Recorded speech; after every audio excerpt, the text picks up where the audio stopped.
लक्ष्मी की वापसी ने सबको चौंका दिया था, लेकिन असली तूफान तो अब आया है, क्योंकि अब उसका सबसे बड़ा दुश्मन उसके ही सबसे करीबी रिश्ते से निकलता है।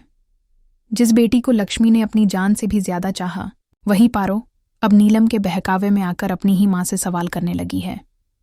नीलम ने चालाकी से पारो को यकीन दिला दिया कि लक्ष्मी ने ही उसके पिता अर्श को बर्बाद किया और उसके कारण ही उसका बचपन अधूरा रहा।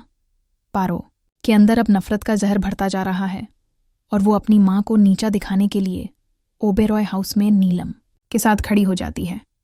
लक्ष्मी टूट जाती है, लेकिन तभी होता है सबसे बड़ा धमाका। आर्शी जिंदा है। जी हाँ, जिसे सबने मरा हुआ समझा, वो 20 सालों से छुपकर रह रहा था, क्योंकि उसने एक ऐसा सच देख लिया था जिससे अगर पर्दा हटता तो पूरा खानदान मिट जाता। अब आर्शी की वापसी के साथ ही न सिर्फ लक्ष्मी की सच्चाई सामने आती है, बल्कि ये भी पता चलता है कि नीलम ने खुद ही आर्शी को मरवाने की साजिश रची थी, क्योंकि वो लक्ष्मी और आर्शी की बढ़ती नज़दीकियों से डर गई थी।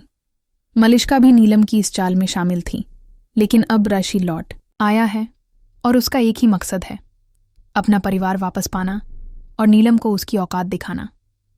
पारो जो अपनी मां से नाराज थी, जब अपने पिता की आंखों में सच्चाई देखती है तो वो भी फूट फूट कर रोने लगती है। अब पारो, रोहन और आर्शी लक्ष्मी के साथ हैं, लेकिन नीलम और मलिष्का की साजिशें यहीं खत्म नहीं हुईं। अब शुरू होगा एक ऐसा खेल जहां हर चाल पर जिंदगी दांव पर होगी और अतीत के हर राज की परतें एक एक कर फटेंगी।